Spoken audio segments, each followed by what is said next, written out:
La lluvia había comenzado a caer sobre Valdivia 3 días antes del martes en que Ana María Solís no llegó a abrir su cafetería. No era la lluvia típica del sur de Chile, esa llovizna persistente que los locales apenas notan. Era una lluvia violenta, casi deliberada, que golpeaba los techos de zinc de las casas coloniales y convertía las calles empedradas en pequeños ríos oscuros.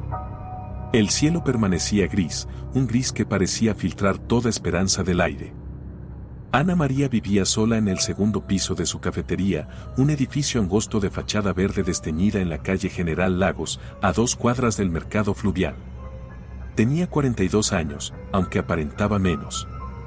Su rostro conservaba esa suavidad que tienen las personas que han aprendido a esconder el dolor detrás de sonrisas cordiales. Cada mañana, sin falta, bajaba las escaleras internas a las 6 en punto para preparar el primer lote de café. El aroma de los granos recién molidos se filtraba por las rendijas de las ventanas y despertaba a los vecinos antes que cualquier alarma. La cafetería se llamaba Café del Río, un nombre simple que Ana María había elegido cuando compró el local hacía 7 años, después de su divorcio. Las paredes estaban decoradas con fotografías en blanco y negro de Valdivia antigua, el gran incendio de 1960, el terremoto que hundió barrios enteros, las embarcaciones de principios de siglo navegando entre edificios coloniales. En una esquina, sobre el mostrador de madera pulida, había una fotografía enmarcada diferente a las demás. Mostraba a una niña de unos 8 años, sonriendo con 2 coletas desparejas, sosteniendo un globo rojo. La fotografía estaba ligeramente desenfocada, como si hubiera sido tomada en movimiento. Ana María nunca hablaba de esa imagen, pero cada mañana, al encender las luces, la miraba durante exactamente 5 segundos antes de comenzar su rutina. Los clientes regulares conocían sus horarios con precisión casi religiosa. Don Héctor, el profesor de historia jubilado, llegaba a las 7:15 para tomar su cortado doble mientras leía el diario. Claudia Venegas, la enfermera del hospital regional, pasaba a las 8:10 por su café con leche para llevar, siempre con prisa, siempre con esa mirada de quien ha visto demasiado. Roberto Ulloa, el dueño de la librería de Viejo a 3 cuadras, aparecía cerca de las 9, arrastrando su pierna mala, y se sentaba junto a la ventana para resolver crucigramas durante horas, pidiendo solo una taza de té que nunca terminaba. Ana María los trataba a todos con la misma calidez profesional, esa amabilidad que mantiene las distancias precisas. Recordaba cómo les gustaba el café, preguntaba por detalles superficiales de sus vidas, pero nunca cruzaba el umbral hacia la intimidad real. Había aprendido que la cercanía siempre termina doliendo. Lo que nadie sabía, lo que Ana María guardaba con la disciplina de quien protege una herida abierta, era que cada martes por la noche, después de cerrar la cafetería, subía a su departamento, se servía exactamente media copa de vino tinto y escribía en un cuaderno de tapas negras. No eran entradas de diario. Eran cartas. Cartas para alguien que nunca las leería. El último martes de septiembre, mientras la lluvia arreciaba afuera, Ana María había escrito más de lo habitual. Su letra, normalmente controlada y elegante, se había vuelto irregular hacia el final de la página. Ya no puedo seguir fingiendo que el olvido es posible. Hay memorias que se adhieren a la piel como el olor del café a la ropa. Mañana voy a hacer algo que debía hacer hace 11 años. Perdóname por no haber sido más fuerte. Dejó el cuaderno abierto sobre la mesa del comedor, algo inusual en ella, que siempre guardaba sus objetos personales con meticulosidad obsesiva. Se sirvió el resto de la copa de vino, se quedó mirando la lluvia golpear contra la ventana durante un tiempo imposible de medir, y luego se fue a dormir con las cortinas abiertas, permitiendo que la luz gris de las farolas entrara a su habitación. El miércoles amaneció con la misma lluvia persistente. A las 7:30 de la mañana, don Héctor esperaba frente a la puerta cerrada del Café del Río, con su paraguas negro y su periódico ya humedeciéndose bajo el brazo. Golpeó 3 veces. El sonido resonó hueco en la calle vacía. Miró hacia arriba, hacia las ventanas del segundo piso. Las cortinas estaban abiertas, pero no había movimiento. Intentó llamar al número de Ana María, pero el teléfono sonaba y sonaba sin respuesta. A las 8:05, Claudia Venegas se detuvo frente a la cafetería cerrada, miró su reloj con irritación y también golpeó la puerta. Don Héctor seguía ahí, con su paraguas chorreando agua. Nunca la había visto cerrar sin avisar, dijo el profesor, con una preocupación que intentaba disimular como simple curiosidad. Quizás está enferma, respondió Claudia, pero su tono delataba que no lo creía. Roberto Ulloa llegó arrastrando su pierna a las 9:15. Para entonces, ya se había formado un pequeño grupo de curiosos bajo los aleros de la casa de enfrente. La lluvia seguía cayendo, indiferente a la inquietud creciente. Fue don Héctor quien finalmente llamó a carabineros. El cabo Morales llegó a las 10:30, más molesto que preocupado. Señor, la gente tiene derecho a cerrar su negocio cuando quiera, dijo mientras tocaba la puerta con más fuerza que cortesía. Pero cuando giró la manilla, la puerta cedió. No estaba con llave. El olor los golpeó antes de que cruzaran el umbral. No era el aroma familiar del café. Era algo más denso, más dulzón. Un olor que cualquier persona reconoce instintivamente como la presencia de la muerte, aunque nunca lo haya olido antes.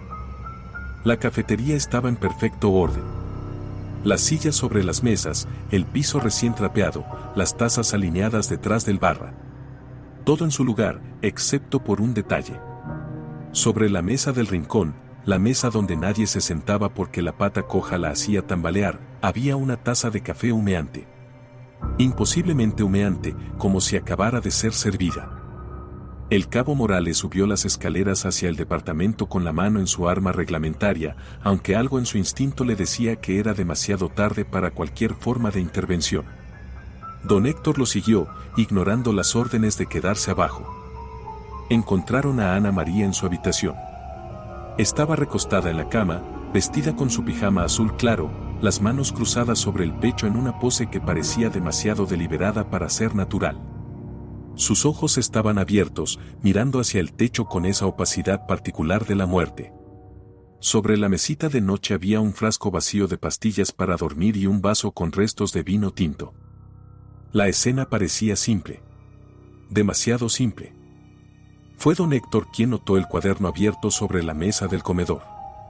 Se acercó antes de que el cabo pudiera detenerlo, leyó las últimas líneas y sintió como algo muy frío se instalaba en su estómago.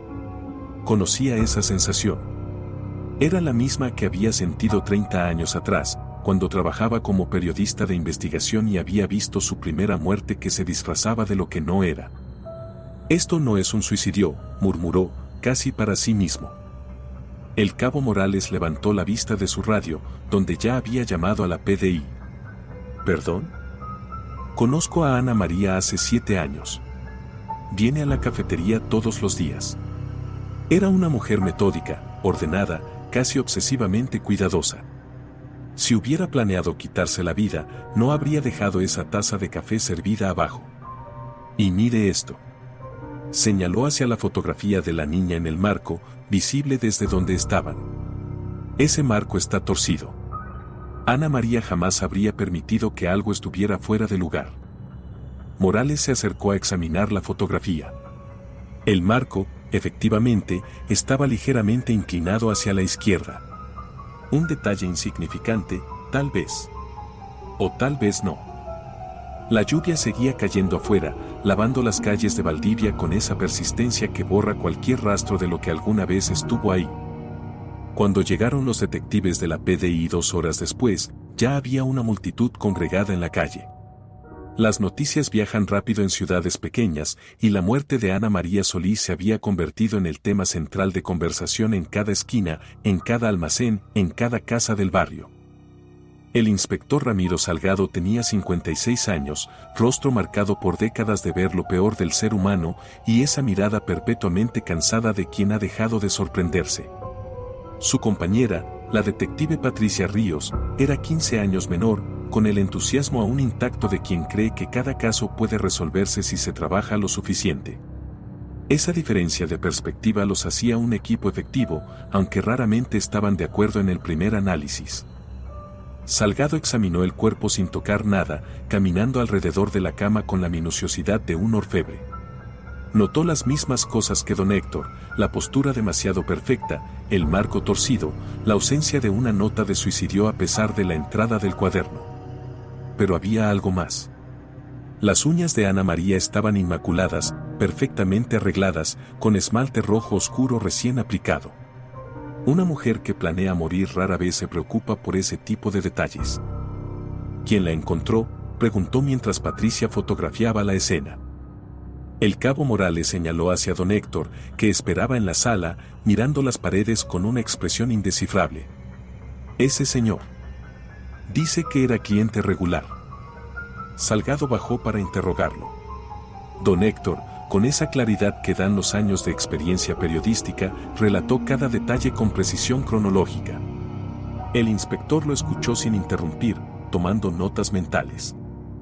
¿Sabía usted algo sobre la vida personal de la señora Solís?, preguntó finalmente. Lo que sabe cualquier cliente habitual.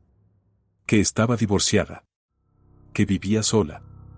Que era reservada pero amable. Nada más allá de eso. Don Héctor dudó un momento antes de agregar, pero había algo en ella.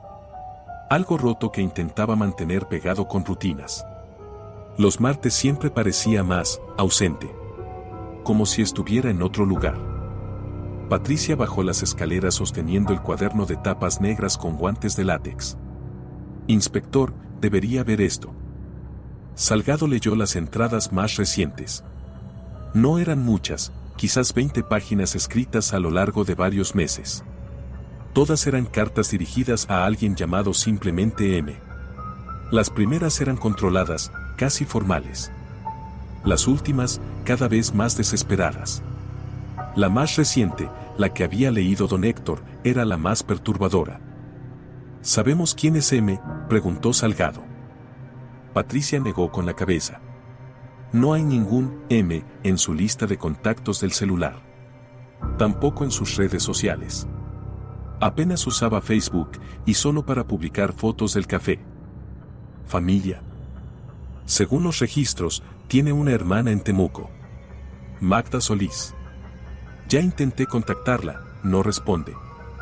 Salgado volvió a mirar el cuaderno. Había algo profundamente íntimo en esas páginas, algo que le hacía sentir como un intruso. Pero también había algo más. Una sensación difusa de que estas cartas no eran exactamente lo que parecían. El forense llegó al atardecer. El doctor Vilches era un hombre meticuloso que odiaba las prisas y las conclusiones precipitadas. Examinó el cuerpo durante casi una hora antes de hacer su evaluación preliminar.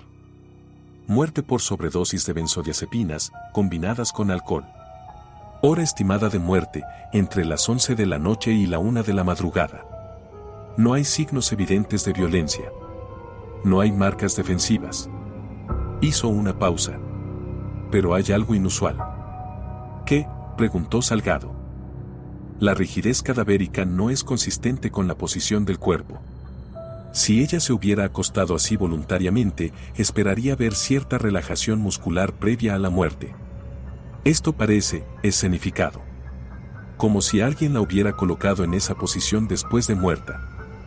Patricia intercambió una mirada con Salgado. ¿Está diciendo que es homicidio? Estoy diciendo que no puedo descartarlo. Necesito hacer la autopsia completa. Pero mi instinto me dice que hay algo que no cuadra. Salgado bajó nuevamente a la cafetería. La taza de café seguía en la mesa del rincón, ahora completamente fría. Se acercó, la olió. Café negro, sin azúcar. Exactamente como Ana María lo tomaba, según don Héctor. Se puso un guante y pasó el dedo por el borde interior de la taza. Había un residuo ligeramente pegajoso, apenas perceptible. Patricia, necesito que lleves esta taza al laboratorio. Quiero saber exactamente qué contiene, además de café. Afuera, la lluvia había disminuido a una llovizna fina. Los curiosos se habían dispersado, volviendo a sus casas con nuevas historias que contar. La calle General Lagos recuperaba su quietud habitual, pero algo había cambiado. Una muerte siempre cambia un lugar, le imprime una marca invisible que algunos pueden sentir y otros ignoran. Salgado se quedó parado bajo el alero del Café del Río, mirando hacia la ventana del segundo piso donde las cortinas seguían abiertas. Encendió un cigarrillo, su primer vicio en un mar de vicios abandonados por prescripción médica, y dejó que el humo se mezclara con la niebla. Había algo en esta muerte que le recordaba a otro caso, hacía muchos años. Una mujer también sola, también con esa apariencia de suicidio meticulosamente preparado. Ese caso nunca se resolvió. Se cerró como suicidio después de 3 meses de investigación infructuosa. Pero Salgado nunca creyó esa conclusión. Tiró el cigarrillo medio fumado, lo aplastó con el pie y volvió a entrar a la cafetería. Había trabajo por hacer. En la fotografía enmarcada sobre el mostrador, la niña de las coletas desparejas seguía sonriendo, sosteniendo su globo rojo. Salgado se detuvo frente a ella, estudiando cada detalle de la imagen desenfocada. Dio vuelta al marco. En la parte posterior, escrito con marcador negro, había una fecha, 15 de septiembre de 2014. Hace 11 años. Exactamente 11 años. El inspector sintió ese cosquilleo familiar en la base de la nuca. El que aparece cuando las piezas de un rompecabezas comienzan a tomar forma, incluso antes de saber qué imagen revelarán. Sacó su libreta, anotó la fecha, y subió nuevamente al departamento. En el escritorio de Ana María, entre facturas prolijamente organizadas y menús impresos del café, encontró una carpeta manila. Dentro había recortes de periódico, todos cuidadosamente pegados en hojas blancas. Los titulares hablaban de un accidente de tránsito ocurrido hace 11 años en la carretera a Panguipulli. Un auto que se salió del camino en una curva durante una noche de lluvia. Una mujer y una niña de 8 años que murieron en el impacto. El conductor del otro vehículo involucrado había huido de la escena. El caso nunca se resolvió. Salgado leyó cada artículo con creciente comprensión. La mujer muerta se llamaba Mónica Herrera. La niña era su hija, Martina Herrera. El último artículo, de hace 10 años, mencionaba que las investigaciones habían llegado a un punto muerto. No había testigos. No había cámaras en esa carretera rural. El conductor fugitivo nunca fue encontrado. En la fotografía adjunta al artículo, Mónica Herrera tenía un rostro familiar. Muy familiar. Salgado volvió a bajar las escaleras, comparó la foto del periódico con la de la niña del globo rojo. No había duda. Era la misma niña. Martina. La hija de Ana María. Patricia entró en ese momento, secándose la lluvia del cabello. Inspector, acabo de hablar con la hermana. Magda Solís está en camino desde Temuco. Dice que hace 2 meses que no habla con Ana María. Aparentemente tenían una relación complicada. ¿Mencionó algo sobre una hija? Patricia lo miró sorprendida. No. ¿Ana María tenía una hija? Salgado le mostró los recortes. Patricia los leyó en silencio, su expresión cambiando gradualmente de confusión a comprensión. Entonces las cartas, comenzó. Son para Martina. M de Martina. ¿Pero por qué escribirle a su hija muerta durante 11 años? Salgado no respondió inmediatamente. Conocía esa forma de duelo. La había visto antes. Gente que se aferra a rituales para mantener viva una conexión con los muertos. Escribir cartas. Poner lugares en la mesa. Celebrar cumpleaños de personas que ya no existen. Era una forma de no dejar ir. Porque el duelo no resuelto es una herida que nunca cierra, dijo finalmente. Y algo pasó hace 11 días que reabrió esa herida. ¿11 días? La última entrada del cuaderno. Dice, mañana voy a hacer algo que debía hacer hace 11 años. Eso fue anoche. 11 años después del accidente. Patricia caminó hacia la ventana, mirando la calle oscurecida. ¿Cree que descubrió quién fue el conductor que huyó? Es una posibilidad. Lo que significaría que alguien tenía un motivo para silenciarla antes de que pudiera hacer algo al respecto. El teléfono de Salgado vibró. Era un mensaje del laboratorio. Breve, directo, confirmando lo que él ya empezaba a sospechar. La taza de café contenía trazas de las mismas benzodiazepinas encontradas en el cuerpo de Ana María. Alguien había preparado ese café. Alguien que sabía exactamente cómo le gustaba. Alguien que había esperado a que ella lo bebiera, había esperado a que las pastillas hicieran efecto, y luego había subido para escenificar un suicidio. La pregunta ya no era si Ana María había sido asesinada. La pregunta era, ¿quién? Y más importante, ¿por qué ahora, después de 11 años de silencio? Salgado miró nuevamente la fotografía de Martina con su globo rojo. En el desenfoque de la imagen, casi imperceptible, se podía ver el reflejo de algo en el fondo. Una ventana, quizás. O un espejo. Pidió a Patricia que enviara la foto al laboratorio para análisis de imagen. Afuera, la lluvia había vuelto a arreciar. El agua caía sobre Valdivia con esa persistencia que caracteriza al sur de Chile, lavando las calles, llenando los ríos, borrando huellas. Pero hay huellas que la lluvia no puede borrar. Las que están grabadas en el duelo, en la memoria, en la necesidad desesperada de justicia que puede esperar una década entera antes de manifestarse. Don Héctor seguía esperando en la cafetería, negándose a irse. Salgado bajó para hablar con él nuevamente. Necesito que me cuente todo lo que recuerdes sobre Ana María. Cualquier cosa inusual en las últimas semanas.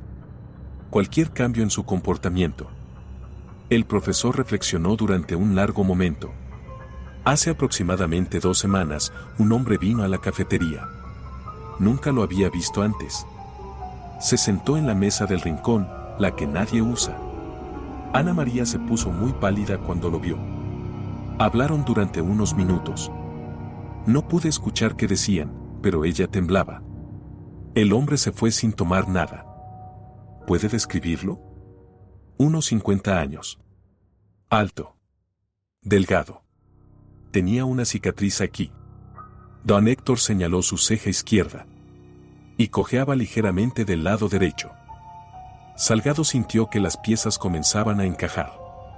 ¿Qué más? Después de que se fue, Ana María cerró la cafetería temprano. Dijo que se sentía mal. No la vi durante 2 días. Cuando volvió a abrir, parecía diferente. Como si hubiera tomado una decisión. Y ese hombre volvió. No que yo sepa. Pero... Don Héctor dudó. ¿Pero qué? El día antes de que encontráramos a Ana María muerta, vi ese mismo auto estacionado frente a la cafetería cuando pasé por aquí en la noche. Un Nissan gris, modelo viejo. Estaba ahí a eso de las 11. Patricia ya estaba buscando cámaras de seguridad en el área. Valdivia no era Santiago, pero había algunas cámaras en intersecciones principales. Mientras tanto, Salgado volvió a revisar los recortes de periódico. Uno de los artículos mencionaba que en la escena del accidente de hace 11 años se había encontrado fragmentos de pintura gris de un vehículo no identificado. Nissan, quizás. La lluvia seguía cayendo. Afuera, la ciudad continuaba con su vida habitual, ajena al horror que se desarrollaba piso arriba de una cafetería que olía eternamente a café recién hecho. En el cuaderno de tapas negras, entre las cartas a una niña muerta, Ana María había escrito algo más en la última página. Una dirección. Un nombre. Y una frase que Salgado leyó 3 veces antes de comprender su significado completo. Finalmente sé quién te quitó de mi lado. Y no voy a dejar que siga viviendo su vida como si nada hubiera pasado. La hermana de Ana María llegó a Valdivia pasada la medianoche, cuando la lluvia había cesado temporalmente, dejando las calles brillantes bajo las farolas y el aire saturado con esa humedad que se adhiere a la piel. Magda Solís tenía 48 años, 6 más que Ana María, y llevaba el duelo escrito en cada arruga de su rostro mucho antes de que su hermana muriera. Las dos habían compartido la tragedia de Martina, pero el dolor las había separado en lugar de unirlas. Salgado la esperaba en la comisaría, en una sala de interrogatorios que olía a café institucional y desinfectante. Magda entró con los ojos hinchados pero secos, como si todas las lágrimas hubieran sido gastadas hace años y ya no quedara nada que derramar. ¿Cuándo fue la última vez que habló con su hermana?, preguntó el inspector después de las condolencias de rigor. Magda se frotó las manos, un gesto nervioso que repetiría muchas veces durante la conversación. Hace 2 meses. Me llamó en julio. Sonaba extraña. Eufórica, casi. Dijo que había encontrado algo, que pronto todo tendría sentido. Le pregunté a qué se refería, pero se cerró. Ana siempre fue así después del accidente. Se encerraba en sí misma. La lluvia había comenzado a caer sobre Valdivia 3 días antes del martes en que Ana María Solís no llegó a abrir su cafetería. No era la lluvia típica del sur de Chile, esa llovizna persistente que los locales apenas notan. Era una lluvia violenta, casi deliberada, que golpeaba los techos de zinc de las casas coloniales y convertía las calles empedradas en pequeños ríos oscuros. El cielo permanecía gris, un gris que parecía filtrar toda esperanza del aire. No directamente. Pero dijo algo que me pareció raro en ese momento. Dijo, el olvido es un privilegio que algunos no merecen tener. No entendí qué quería decir. Patricia tomaba notas mientras Salgado continuaba. ¿Su hermana tenía enemigos? ¿Alguien que pudiera querer hacerle daño? Magda soltó una risa amarga. Ana no tenía enemigos. Apenas tenía amigos. Después de que Martina murió, se convirtió en un fantasma viviente. Dejó Temuco, dejó su trabajo como profesora, dejó todo. Se vino a Valdivia para empezar de cero, como si pudiera dejar atrás el dolor cambiando de ciudad. Pero no funcionó.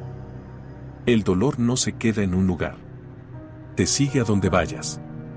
Magda miró hacia la ventana, aunque solo se veía oscuridad. La última vez que la visité, hace como un año, su departamento estaba lleno de cajas. Le pregunté qué eran. Me dijo que era el archivo de Martina. Todo lo que había logrado reunir sobre el accidente. Recortes de periódico, informes policiales que había conseguido, notas de sus propias investigaciones. Había estado buscando al conductor durante 11 años. ¿Y encontró algo? Si lo hizo, nunca me lo dijo. Pero creo que sí. Porque cuando me llamó en julio, sonaba como alguien que finalmente había encontrado lo que llevaba buscando toda su vida. Salgado mostró a Magda la descripción del hombre de la cicatriz. Ella palideció. ¿Lo conoce? Magda asintió lentamente. No estoy segura, pero hay un hombre que coincide con esa descripción. Héctor Bravo. Era amigo de nuestro padre. Vivía en Valdivia. Hace años que no lo veo, pero recuerdo que tenía una cicatriz exactamente en ese lugar. Un accidente en su juventud, creo. ¿Qué relación tenía con Ana María? Ninguna que yo sepa. Después de que papá murió hace 15 años, perdimos contacto con la mayoría de sus amigos. Pero Magda se detuvo, como si un recuerdo acabara de encajar en su lugar. Espere. Héctor Bravo tenía un Nissan gris. Lo recuerdo porque papá siempre se burlaba de lo viejo que era ese auto.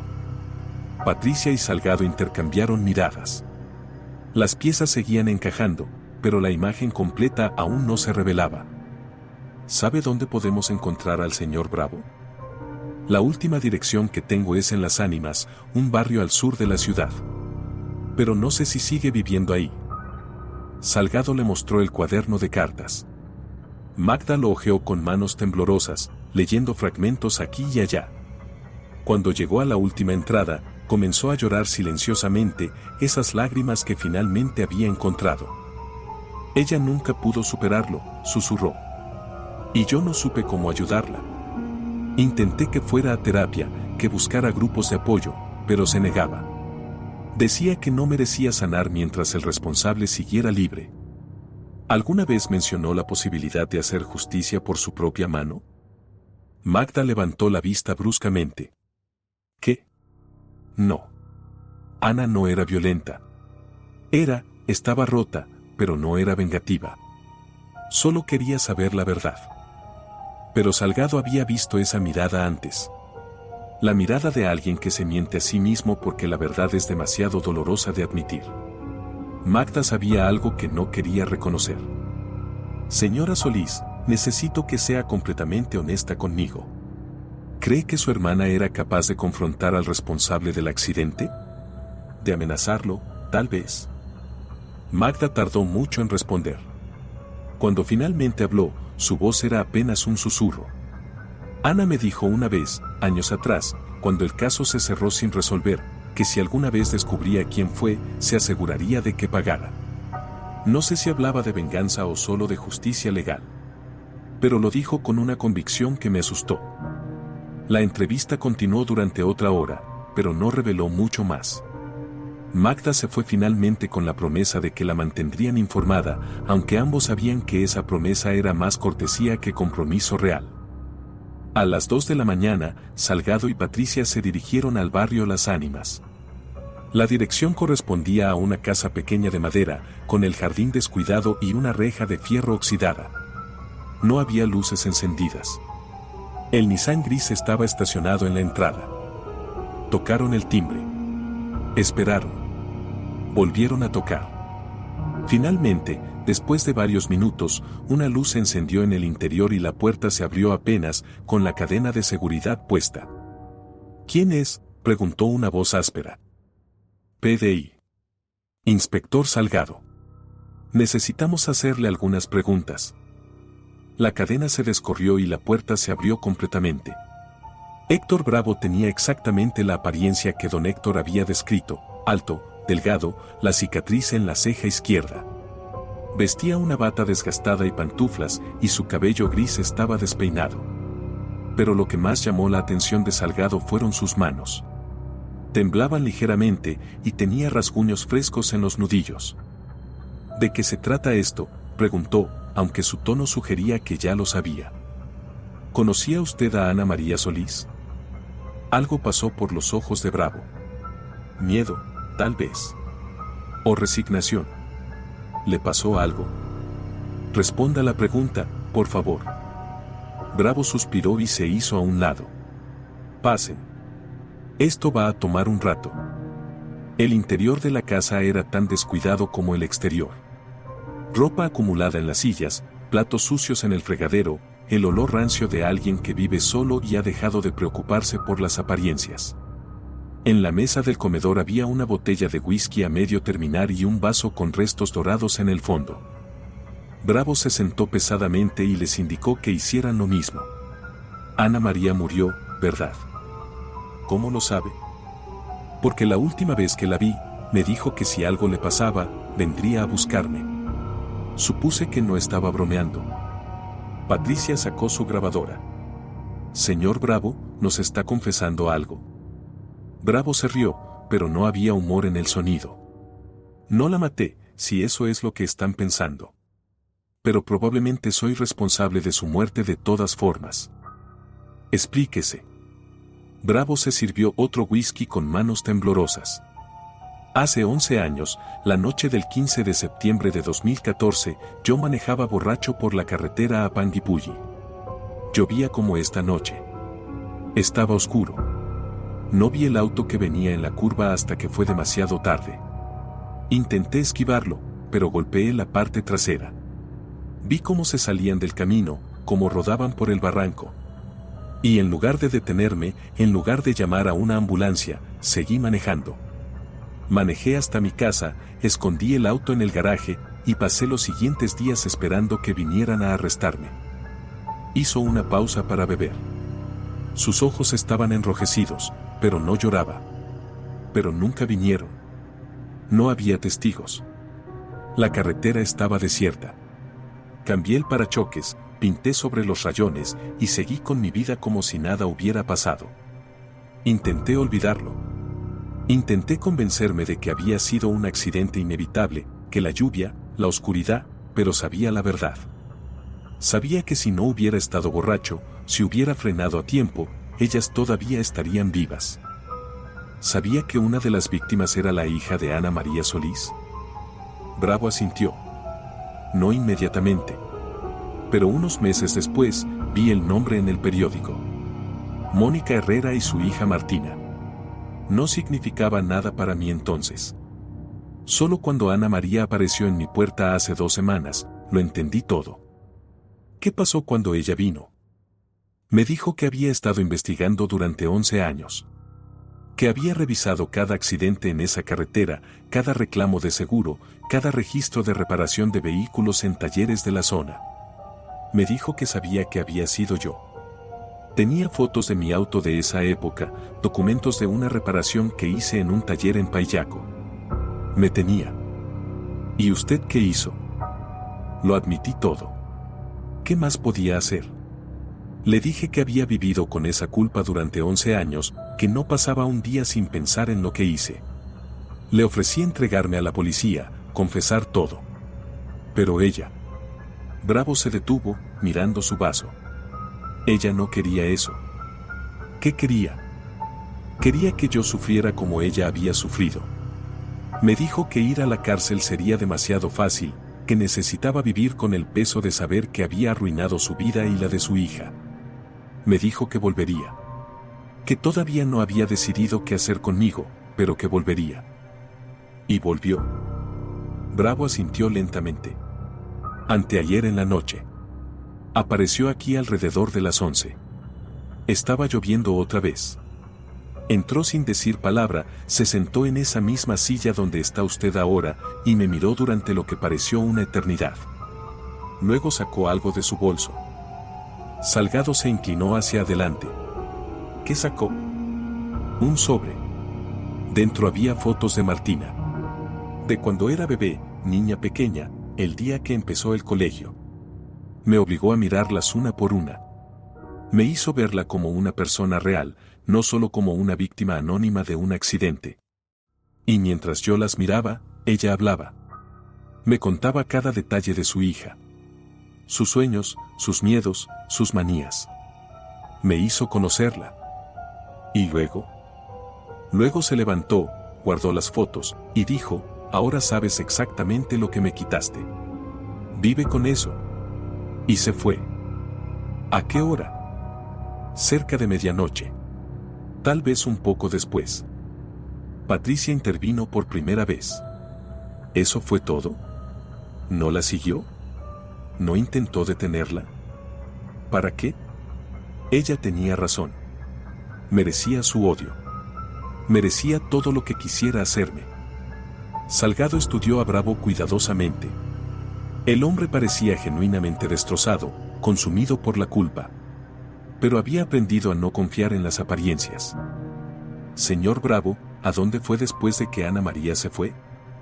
A ninguna parte. Me quedé aquí, bebiendo hasta quedarme dormido en el sofá. Me desperté esta mañana con la peor resaca de mi vida. ¿Alguien puede corroborar eso? Vivo solo. No tengo familia. Mis vecinos probablemente ni saben mi nombre. Salgado se puso de pie, caminando alrededor de la habitación. Algo no cuadraba. Si Bravo estaba diciendo la verdad, Ana María había estado viva hasta medianoche. Pero el forense había estimado su hora de muerte entre las 11 de la noche y la 1 de la madrugada. Y luego estaba el café. El café con las benzodiazepinas. ¿Visitó usted la cafetería de Ana María en algún momento? Bravo negó con la cabeza. Nunca.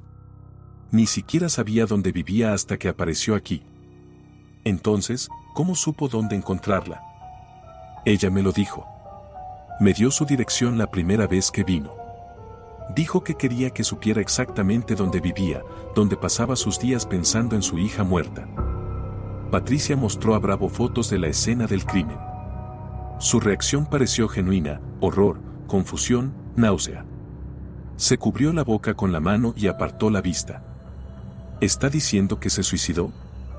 No estamos diciendo nada todavía, respondió Salgado. Pero necesito que venga con nosotros a la comisaría para una declaración formal.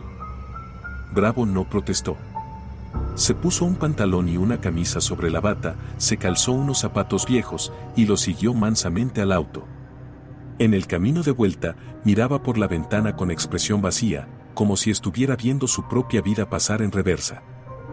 En la comisaría, mientras Patricia procesaba a Bravo, Salgado llamó al forense. Vilches, necesito que me confirmes algo. ¿Es posible que Ana María Solís se hubiera autoadministrado las benzodiazepinas después de medianoche? Es posible, pero improbable dada la cantidad. La dosis fue letal. Si ella las tomó voluntariamente, habría perdido la conciencia rápidamente. No habría tenido tiempo de colocarse en esa posición tan ordenada. ¿Y si alguien más la colocó ahí después? Entonces estaríamos hablando definitivamente de homicidio. Pero necesito más evidencia para confirmarlo. Salgado colgó y revisó nuevamente las notas. Había algo que no estaba viendo. Una pieza faltante en el rompecabezas. Volvió a leer la última entrada del cuaderno: mañana voy a hacer algo que debía hacer hace 11 años. ¿Qué había hecho Ana María hace 11 años? El accidente fue en septiembre de 2014. 11 años después sería septiembre de 2025. Hace exactamente un mes. Pero la entrada estaba fechada 2 días atrás. A menos que... Salgado buscó en los archivos del caso del accidente. Encontró el informe forense original de Mónica y Martina Herrera. La fecha de muerte, 15 de septiembre de 2014. La fecha del funeral, 20 de septiembre de 2014. Contó hacia atrás desde la fecha de muerte de Ana María. 11 años desde el funeral sería exactamente hoy. Ana María no había planeado confrontar a Bravo 11 años después del accidente. Había planeado hacer algo 11 años después del funeral de su hija. ¿Pero qué? Patricia entró a la oficina con una expresión urgente. Inspector, acaba de llegar el análisis de imagen de la fotografía de Martina. Le pasó un informe con impresiones ampliadas. Habían mejorado digitalmente el fondo borroso de la imagen. En el reflejo de lo que parecía ser una ventana, se podía distinguir vagamente una figura. Un hombre de pie detrás de quien tomaba la foto. No se veían rasgos faciales claros, pero había algo que sí se podía ver: una cicatriz en la ceja izquierda. Héctor Bravo había estado ahí el día que se tomó esa fotografía. Salgado volvió a la sala de interrogatorios donde esperaba Bravo. ¿Cuándo fue la última vez que vio a Martina Herrera con vida? Bravo parpadeó, confundido por la pregunta. Nunca la vi. Solo la vi después. Salgado puso la fotografía ampliada sobre la mesa. Entonces, ¿cómo explica que aparezca en el fondo de esta foto tomada meses antes del accidente? El color abandonó el rostro de Bravo. Su boca se abrió, se cerró, volvió a abrirse. Eso es imposible. Nunca. Esta foto fue tomada en septiembre de 2014, días antes del accidente. ¿Dónde fue tomada, señor Bravo? Bravo miró la imagen durante un largo tiempo. Luego, lentamente, algo pareció quebrarse en su interior. ¡Oh, Dios! ¡Oh, Dios mío! ¿Qué? Esa foto fue tomada en mi casa. En una fiesta que di para mi cumpleaños. El 12 de septiembre de 2014. Invité a varios amigos, incluido Antonio Solís, el padre de Ana María. Él vino con su familia. Mónica era su otra hija, la mayor. Martina era su nieta. Las palabras cayeron como piedras en un estanque, creando ondas que se expandían en todas direcciones. ¿Está diciendo que Ana María y Mónica eran hermanas? Sí. Medias hermanas. Antonio se divorció de la madre de Ana María cuando ella era niña y se volvió a casar. Mónica era de su segundo matrimonio. Ellas no eran cercanas, creo. Diferencia de edad, diferentes madres. Pero eran familia. Salgado sintió que todo el caso se reconfiguraba frente a sus ojos. Magda no había mencionado nada de esto. ¿Por qué? ¿Mónica estaba en esa fiesta? Sí. Con Martina. Recuerdo que la niña estaba fascinada con los globos. Le di uno rojo. ¿Su padre, cómo se llamaba? Claudio, creo. Claudio Herrera. Él tomó esa foto. ¿Y 3 días después usted los atropelló en la carretera a Panguipulli? Bravo se cubrió el rostro con las manos. No lo sabía. Juro por Dios que no lo sabía. Esa noche, después del accidente, no vi nada claramente. Solo vi un auto salirse del camino. No vi quiénes eran. Cuando leí en el periódico sobre Mónica y Martina, no hice la conexión. Habían pasado meses desde la fiesta. No recordaba sus apellidos. Pero Salgado ya no lo estaba escuchando. Estaba pensando en Magda. En cómo había omitido mencionar que Mónica era su media hermana. En cómo había dicho que no sabía que Ana María hubiera encontrado al responsable. En cómo había llegado a Valdivia justo después de la muerte. Se levantó bruscamente. Patricia, quédate con Bravo. Necesito hacer una llamada. Llamó al hotel donde se estaba hospedando Magda. Le dijeron que había salido hace una hora. Pidió a un agente que fuera a buscarla. Mientras esperaba, revisó nuevamente todos los elementos del caso, reorganizándolos con esta nueva información. Ana María tenía 3 hermanas, Magda, de su mismo matrimonio, y Mónica, de otro. Martina era su sobrina, no su hija. Pero la fotografía en la cafetería, la forma en que hablaba de ella en las cartas. Llamó a Magda al celular. Sonó 5 veces antes de que contestara. «Inspector». «Señora Solís, ¿por qué no nos dijo que Mónica y Martina Herrera eran su hermana y su sobrina?». Silencio al otro lado de la línea. Luego, porque no era relevante. ¿No era relevante que Ana María estuviera obsesionada con la muerte de su sobrina? «Inspector, no entiende. Martina no era solo la sobrina de Ana María. Era su hija». Salgado sintió como si el piso se moviera bajo sus pies. «Explíquese». La voz de Magda tembló al otro lado. Mónica no podía tener hijos. Problemas de fertilidad. Ana María, en cambio, quedó embarazada a los 29 años de un hombre que la dejó antes de que naciera el bebé. No quería ser madre soltera. Mónica y ella llegaron a un acuerdo. Mónica criaría a Martina como su hija y Ana María sería la tía. Todos lo sabíamos. Era un secreto familiar. ¿Y Martina? Nunca supo la verdad. Iban a decírselo cuando cumpliera 18 años. Pero murió antes. Todo cobraba sentido ahora. El duelo imposible de Ana María. No podía llorar abiertamente a su hija porque oficialmente solo era una tía. No podía reclamar su dolor porque Mónica era la madre legítima. Había tenido que guardar su duelo en secreto, escribiendo cartas que nadie leería, manteniendo una fotografía en un marco que nadie cuestionaría. ¿Dónde está ahora, señora Solís? En el cementerio. Quería visitar la tumba de Ana María. Bueno, todavía no está enterrada, pero quería ir al cementerio general. Necesitaba estar cerca de ella de alguna manera. No se mueva de ahí. Voy para allá. Colgó y le hizo una seña a Patricia. Vamos. Creo que sé qué pasó realmente. En el camino al cementerio, las piezas finales cayeron en su lugar.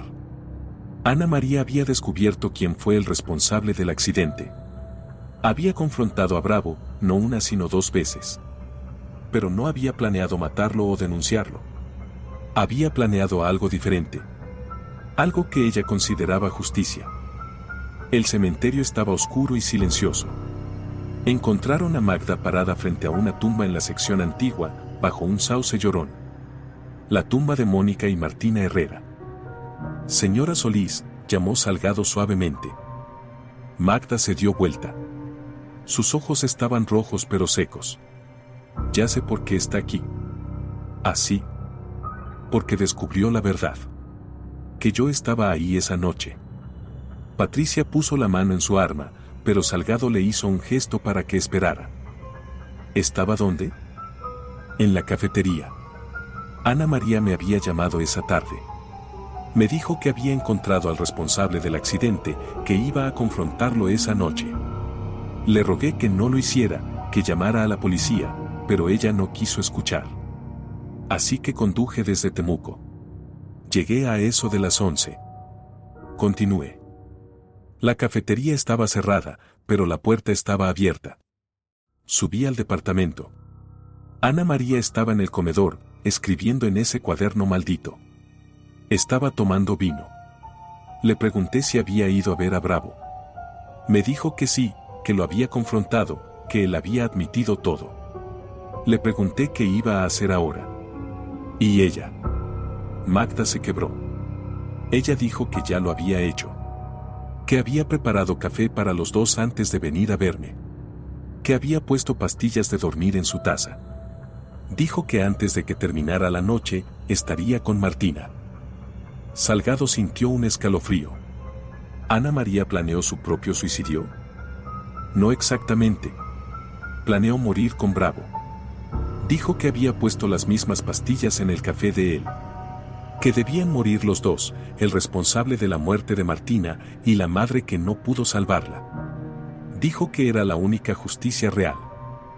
Pero Bravo no murió. Porque yo la detuve. Le quité el vino, la obligué a vomitar. Llamé a una ambulancia.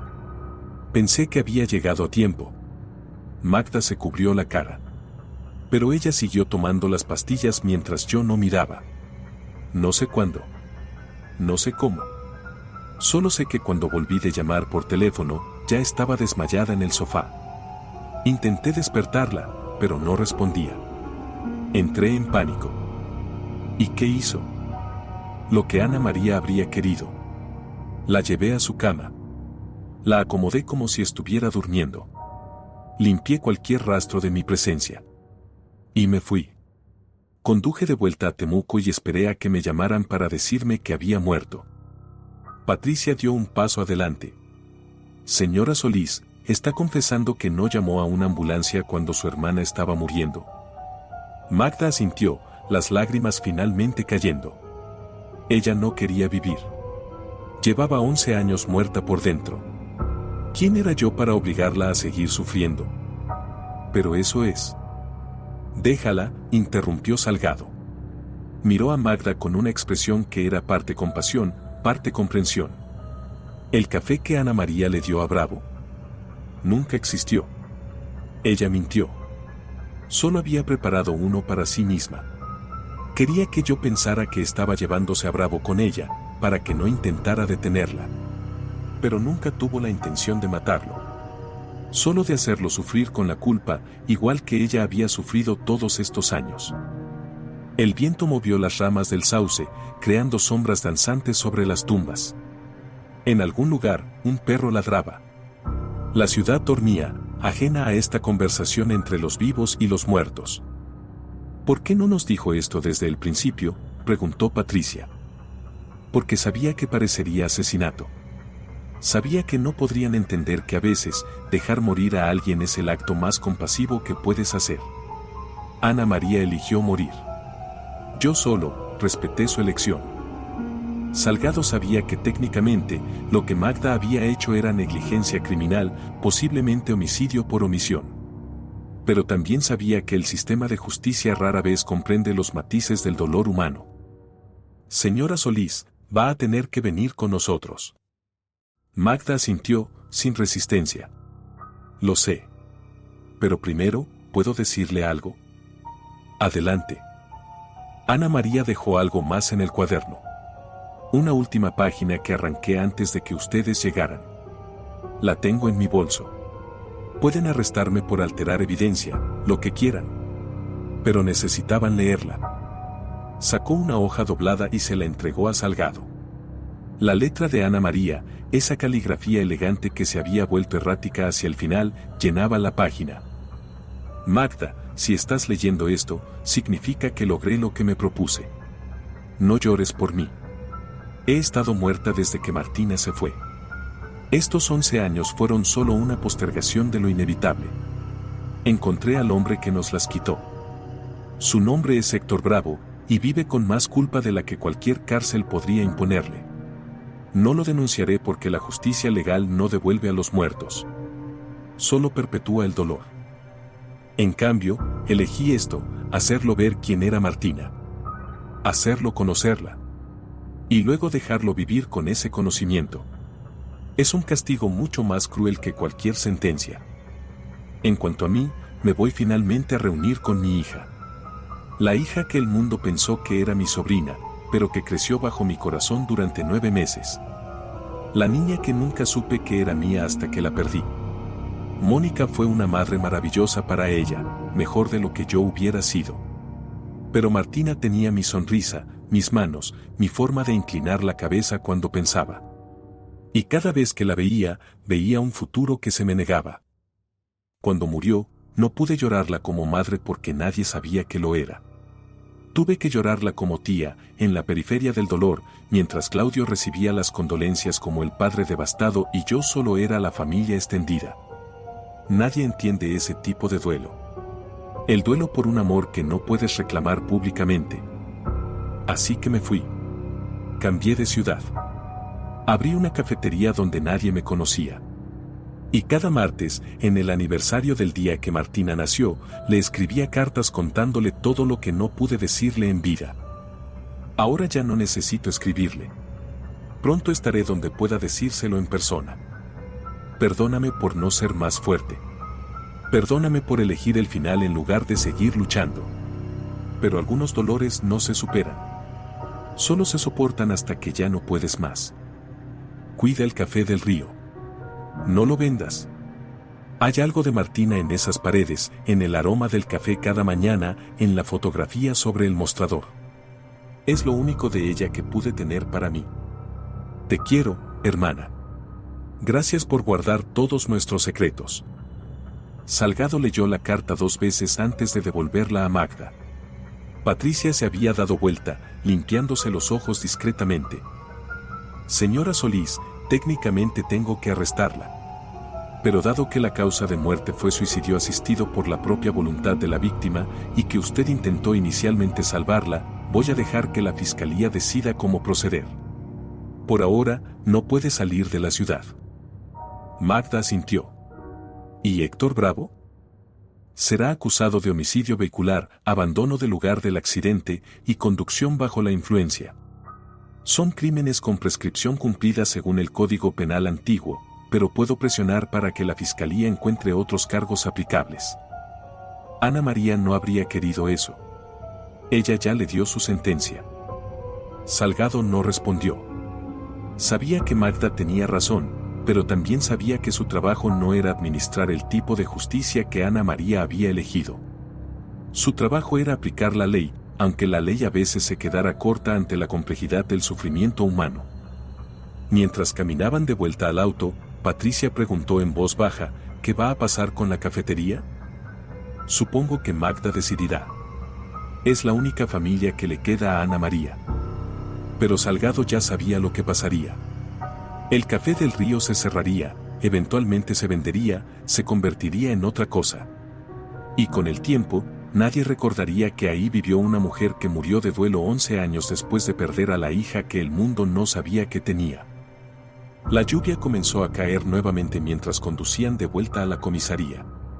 Salgado miró por la ventana, viendo las calles de Valdivia brillar bajo las farolas. Había resuelto el caso, había encontrado la verdad. Pero no se sentía como una victoria. Se sentía como ser testigo de una tragedia que había tardado 11 años en llegar a su conclusión inevitable. En su mente, seguía viendo la imagen de Martina con su globo rojo, sonriendo con esa inocencia que solo tienen los niños que aún no saben que el mundo puede arrebatarles todo en un instante. Y pensó en Ana María, escribiendo sus cartas solitarias cada martes durante 11 años, manteniendo una conversación unidireccional con una hija que nunca respondería. Hay crímenes que la ley puede castigar. Y hay crímenes que solo el tiempo puede juzgar. Este era ambos, y ninguno. El funeral de Ana María Solís se llevó a cabo 4 días después, en una mañana gris que parecía haber sido diseñada específicamente para despedidas. Asistieron menos de 20 personas, Magda, algunos clientes regulares del café, el personal de la PDI que había trabajado en el caso. Héctor Bravo no fue, aunque Salgado supo por fuentes que había intentado enviar flores. Magda las rechazó. Don Héctor leyó un poema de Gabriela Mistral durante el servicio. Su voz temblaba, pero las palabras eran claras, todas íbamos a ser reinas, de 4 reinos sobre el mar. Era el poema favorito de Ana María, dijo. Aunque nunca había hablado de ello, él lo sabía porque la había visto leyéndolo una mañana en la cafetería, con lágrimas silenciosas corriendo por sus mejillas. Enterraron a Ana María junto a Mónica y Martina.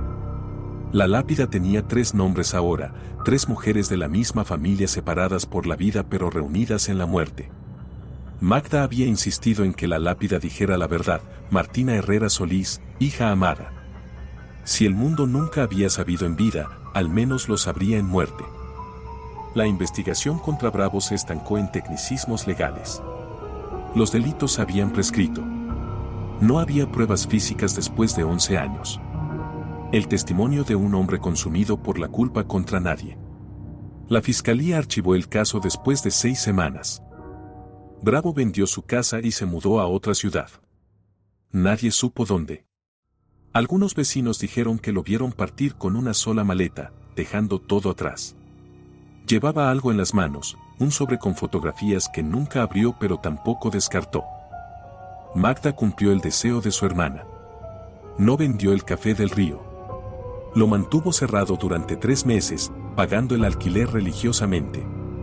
Luego, una mañana de diciembre, cuando la lluvia finalmente había cesado y el sol apareció tímidamente sobre Valdivia, abrió las puertas. Contrató a alguien para que lo administrara, Claudia Venegas, la enfermera que siempre había parado para su café de las 8 menos 10. Claudia, que había visto demasiada muerte en el hospital, encontró algo sanador en servir café a los vivos.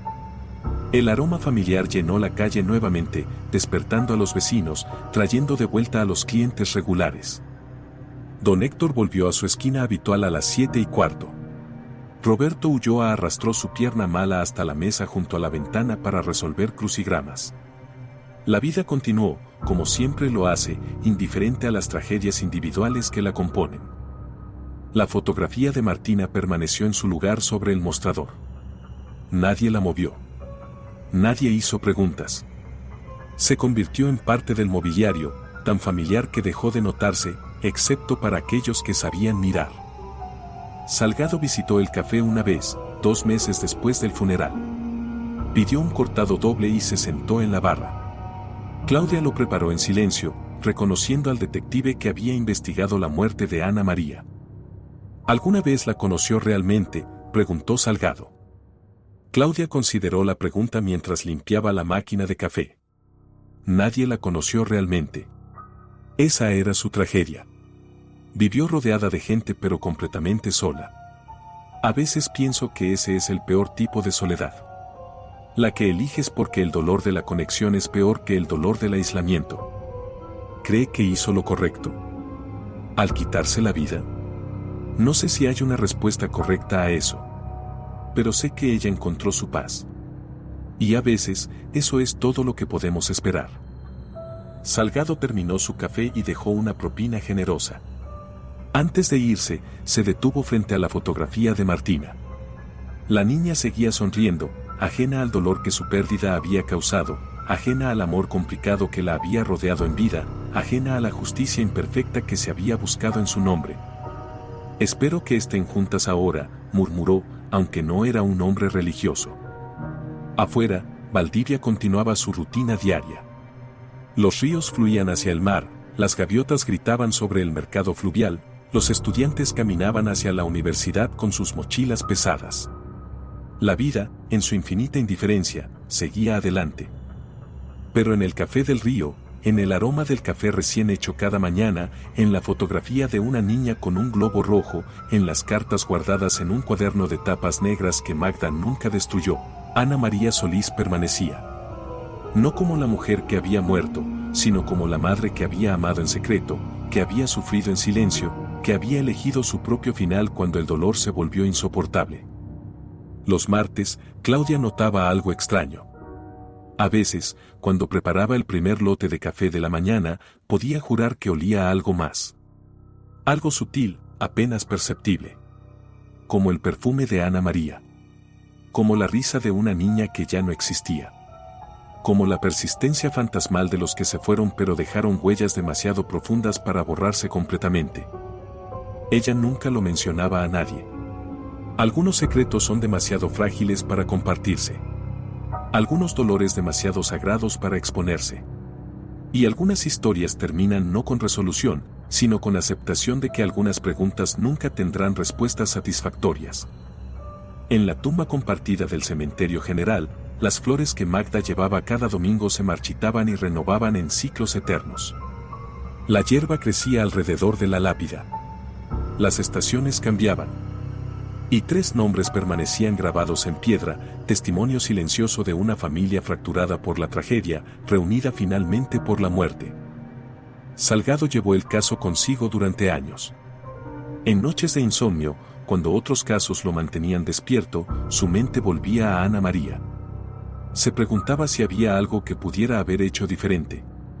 Si había señales que debería haber visto. Si la justicia que ella había buscado era más válida que la justicia que él representaba. Nunca encontró respuestas. Solo aprendió a vivir con las preguntas.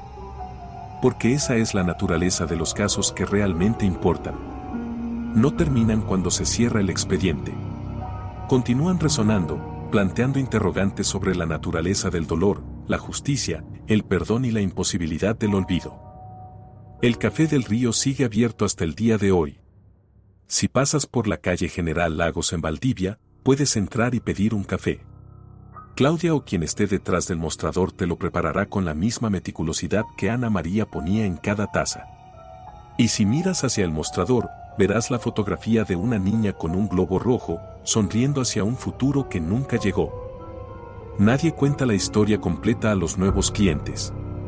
Nadie menciona la tragedia que se desarrolló en el piso superior.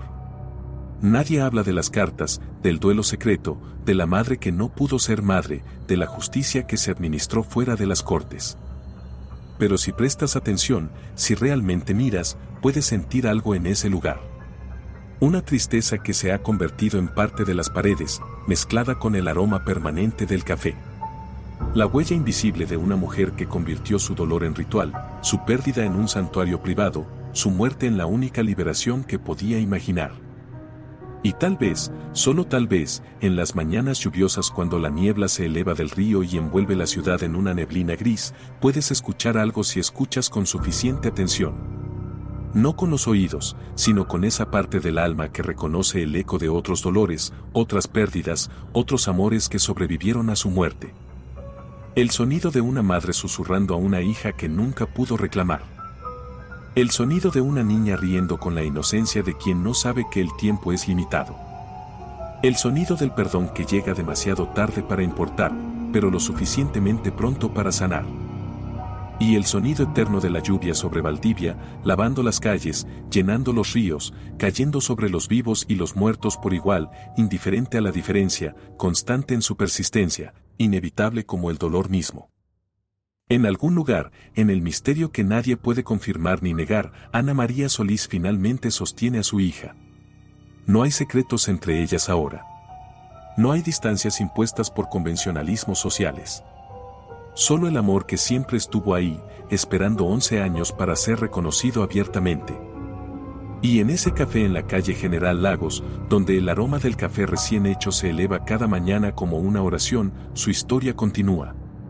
No como una tragedia a olvidar, sino como un recordatorio de que el amor más profundo a veces es el que nunca puede nombrarse, que el dolor más intenso es el que debemos ocultar, y que la justicia más verdadera no siempre viene de las cortes, sino del reconocimiento de que algunos daños no pueden repararse, solo honrarse en su magnitud. El café se sirve. Los clientes vienen y van. La vida continúa. Y en la fotografía sobre el mostrador, Martina sonríe eternamente con su globo rojo, ajena a todo excepto a la alegría pura de un momento congelado en el tiempo. Un momento antes de que todo cambiara.